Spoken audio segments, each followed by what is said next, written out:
ಸ್ವಾತಂತ್ರ್ಯೋತ್ಸವದ ಹಾರ್ದಿಕ ಶುಭಾಶಯಗಳು. ಈ ವರ್ಷದ ಒಂದು ವಿಷಯ ಏನಪ್ಪ ಅಂತಂದರೆ ವಿಕಸಿತ ಭಾರತ್ ಅಂತ. ಅಂದರೆ 2047ಕ್ಕೆ ಭಾರತವನ್ನು ಒಂದು ಅಭಿವೃದ್ಧಿ ಹೊಂದಿದಂತಹ ರಾಷ್ಟ್ರವನ್ನಾಗಿ ಮಾಡೋದು ಈ ಒಂದು ವರ್ಷದ ಒಂದು ಘೋಷವಾಕ್ಯವಾಗಿದೆ. ನೀವು ನೋಡ್ತಾ ಇರ್ಬೋದು, ಕಳೆದ ಒಂದು 6-7 ದಿನಗಳಿಂದ ನಾವೇನು ನಮ್ಮ ಕೇಂದ್ರ ಸರ್ಕಾರ ಏನು ಒಂದು ಆದೇಶ ಹೊರಡಿಸಿದೆ, ಒಂದು ಘರ್ ಘರ್ ತಿರಂಗ ಅಂತ. ಪ್ರತಿಯೊಂದು ಮನೆಯ ಮೇಲೆ ನಾವು ಭಾರತದ ತ್ರಿವರ್ಣ ಧ್ವಜವನ್ನು ಹಾರಿಸೋದ್ರ ಮುಖಾಂತರ ದೇಶ ಪ್ರೇಮವನ್ನು ನಾವು ಇಡೀ ಭಾರತದಾದ್ಯಂತ ಒಂದು ಪಸರಿಸ್ತಾ ಇದ್ದೀವಿ. ಭಾರತಕ್ಕೆ ಸ್ವಾತಂತ್ರ್ಯ ಬಂದು ಇವತ್ತಿಗೆ 77 ವರ್ಷ ಆಯಿತು. 78ನೇ ವರ್ಷ ನಾವು ಇವತ್ತು ಸೆಲೆಬ್ರೇಟ್ ಮಾಡ್ತಾ ಇದ್ದೀವಿ.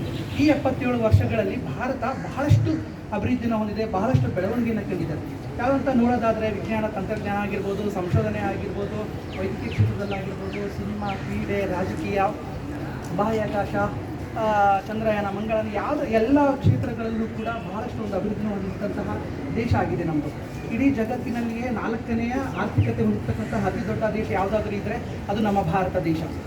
ಅಷ್ಟೇ ಅಲ್ಲದೆ ಇಡೀ ಜಗತ್ತಿನಲ್ಲಿಯೇ ಅತಿ ಹೆಚ್ಚು ಸೈನಿಕರನ್ನು ಹೊಂದಿರತಕ್ಕಂತಹ 2ನೇ ಅತಿ ದೊಡ್ಡ ದೇಶ ಯಾವುದಾದ್ರೂ ಇದ್ದರೆ ಅದು ನಮ್ಮ ಭಾರತ. ಇವತ್ತೇ ನಾವು ಸಾಫ್ಟ್ವೇರ್ ಅಂತ ಏನು ಕರಿತೀವಿ, ಸಾಫ್ಟ್ವೇರ್ ಮಾಸ್ಟರ್ ಅಂತ ಭಾರತದ ಸಾಫ್ಟ್ವೇರ್ ಮಾಸ್ಟರನ್ನು ನೋಡಿ ಏನು ವಿಶ್ವದ ಹಿರಿಯಣ್ಣ ಅಂತ ಏನು ಕರೀತಾರೆ ಅಮೇರಿಕ ಕೂಡ ಇವತ್ತು ತಲೆ ತೂಗಿಸುವಂತಹ ಪರಿಸ್ಥಿತಿ ಬಂದಿದೆ.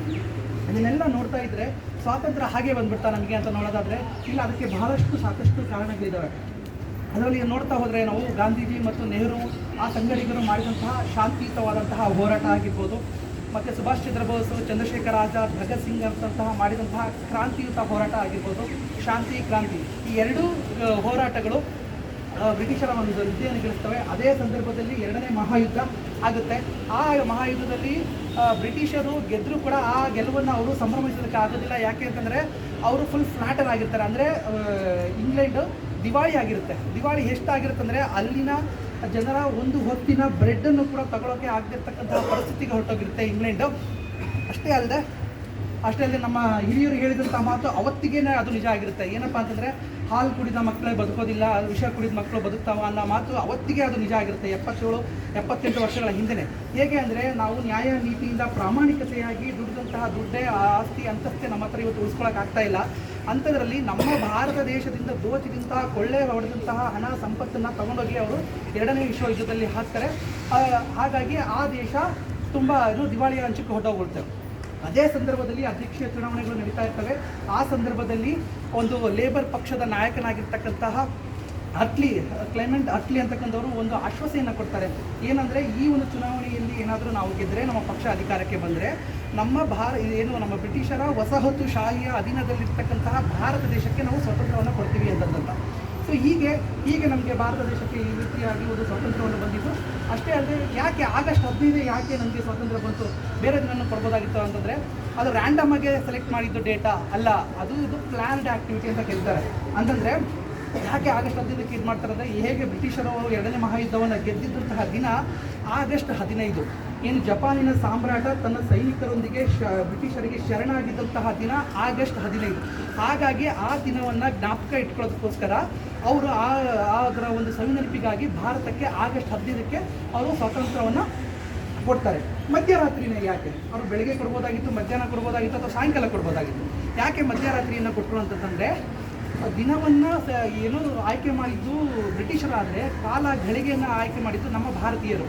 ಏನಾಗುತ್ತೆ ಅವಾಗ ಅವನು ಆಗಸ್ಟ್ 15ಕ್ಕೆ 1947ಕ್ಕೆ ನಾವು ಭಾರತಕ್ಕೆ ಸ್ವಾತಂತ್ರ್ಯವನ್ನು ಕೊಡ್ತೀವಿ ಅಂತ ಆಗಿನ ವೈಸರಾಯ್ ಆಗಿರ್ತಕ್ಕಂಥ ಮೌಂಟ್ ಬ್ಯಾಟನ್ ಅಂತಕ್ಕಂಥದ್ದು ಡಿಕ್ಲೇರ್ ಮಾಡ್ತಾರೆ. ಆವಾಗ ಏನಾಗುತ್ತೆ, ನಮ್ಮ ಹಿರಿಯರು, ನಮ್ಮ ಜ್ಯೋತಿಷಿಯರು ಏನಿದು ಮಾಡ್ತಾರೆ ಅಂದರೆ, ಅವತ್ತಿನ ದಿನ ಅಷ್ಟೊಂದು ಶುಭವಾಗಿಲ್ಲ, ಅಷ್ಟೊಂದು ಮಂಗಳಕರವಾಗಿಲ್ಲ, ಹೇಗಿದ್ರು ದೇಶಕ್ಕೆ ಸ್ವಾತಂತ್ರ್ಯ ಕೊಡ್ತಾ ಇರೋದು, ನೀವು ಇನ್ನೊಂದು ದಿನ ಒಳ್ಳೆಯ ದಿನ ಕೊಡಿ ಅಂತ. ಆದರೆ ಮೌಂಟ್ ಬ್ಯಾಟನ್ ಈ ಮಾತನ್ನು ಒಪ್ಪೋದೇ ಇಲ್ಲ. ನನಗೆ ಅದು ಲಕ್ಕಿ ಡೇ, ಹಾಗಾಗಿ ನಾನು ಅದೇ ದಿನವೇ ನಾನು ಕೊಡ್ತೀನಿ ಅಂತ. ಯಾಕೆ ಅವ್ರಿಗೆ ಲಕ್ಕಿ ಡೇ ಅಂತಂದರೆ, ಏನು ಇವರು 2ನೇ ಮಹಾಯುದ್ಧವನ್ನು ಇಲ್ಲಿ ಗೆದ್ದಿರ್ತಾರೆ, ಅದರದ ಆ ಸೈನ್ಯದ ನಾಯಕತ್ವವನ್ನು ವಹಿಸಿದ್ದು ಈ ಮೌಂಟ್ ಬ್ಯಾಟನ್. ಇವರ ಒಂದು ನಾಯಕತ್ವದಲ್ಲಿ ಅವರು 2ನೇ ಮಹಾಯುದ್ಧವನ್ನು ಗೆದ್ದಿರ್ತಾರೆ. ಹಾಗಾಗಿ ಅವನು ಆಗಸ್ಟ್ 15 ಲಕ್ಕಿ ಡೇ ಅಂತ ಕರೀತಾರೆ. ಹಾಗಾಗಿ ನಾನು ಕೊಡೋದೇ 15ನೇ ತಾರೀಕು, ನೀವೇನಾದರೂ ಮಾಡ್ಕೊಳ್ಳಿ ಅಂತ ಹೇಳ್ತಾರೆ. ಆಗ ನಮ್ಮ ಜ್ಯೋತಿಷಿಗಳು ಮತ್ತು ನಮ್ಮ ಹಿರಿಯರೆಲ್ಲ ಸೇರಿಬಿಟ್ಟು ಒಂದು ಉಪಾಯನ ಹುಡುಕ್ತಾರೆ. ಏನಂತಂದರೆ, ಆಯಿತು ನೀವು ಆಗಸ್ಟ್ 15ಕ್ಕೆ ಕೊಡಿ, ತೊಂದರೆ ಇಲ್ಲ, ಬಟ್ ಏನು ಮಾಡ್ತಾರೆ ಅಂದರೆ ಆಗಸ್ಟ್ 14ನೇ ತಾರೀಕು ರಾತ್ರಿಯಿಂದನೇ ನಾವು ಸ್ವಾತಂತ್ರ್ಯದ ತಯಾರಿಗಳನ್ನು ಶುರು ಮಾಡೋಣ ಅಂತ. ಯಾಕಂದರೆ ಬ್ರಿಟಿಷರ ಕಾಲಮಾನದ ಪ್ರಕಾರ, ಅವರ ಕ್ಯಾಲೆಂಡರ್ನ ಪ್ರಕಾರ ಮಧ್ಯರಾತ್ರಿ 12 ಗಂಟೆ ಆದಮೇಲೆ ಒಂದು ದಿನ ಅಂತ ಕನ್ಸಿಡರ್ ಮಾಡ್ತಾರೆ, ಅವ್ರು ಪರಿಗಣಿಸ್ತಾರೆ. ಆದರೆ ನಮ್ಮ ಭಾರತೀಯ ಸಂಸ್ಕೃತಿ ಹೇಗಿದೆ ಅಂದರೆ, ನಮಗೆ ಸೂರ್ಯೋದಯ ಆದಮೇಲೆ ಒಂದು ದಿನ ಅಂತ ನಾವು ಪರಿಗಣಿಸೋದು, ನಮ್ಮ ಭಾವನೆ ಅದು. ಹಾಗಾಗಿ ಅವ್ರು ಏನು ಮಾಡ್ತಾರೆ, ಆಗಸ್ಟ್ 14 11 ಗಂಟೆ 59 ಆಗಸ್ಟ್ 15 12 ಗಂಟೆ 31 ಒಳಗೆ ಇರ್ತಕ್ಕಂಥ ಅಭಿಜಿತ್ ಮುಹೂರ್ತದಲ್ಲಿ ಭಾರತಕ್ಕೆ ಅವರು ಒಂದು ಅಧಿಕಾರವನ್ನು ಹಸ್ತಾಂತರ ಮಾಡ್ತಾರೆ. ಈ ರೀತಿಯಾಗಿ ನಾವು ಇದೇನು ಭಾರತಕ್ಕೆ ಸ್ವಾತಂತ್ರ್ಯವನ್ನು ಸಿಕ್ಕಿದ್ದು. ಹಂಗೆ ನೋಡೋದಾದರೆ 1947 ಅಲ್ಲ, ಅವರು ಮೊದಲು ಏನಾಗುತ್ತೆ, ಕ್ಲೈಮೇಟ್ ಅಟ್ಲಿ ಇರ್ತಕ್ಕಂಥ ಆವಾಗಿನ ಬ್ರಿಟನ್ನ ಪ್ರಧಾನಿ 1948 ಜೂನ್ 30ಕ್ಕೆ ಕೊಡೋಣ ಅಂತ ಹೇಳಿರ್ತಾರೆ.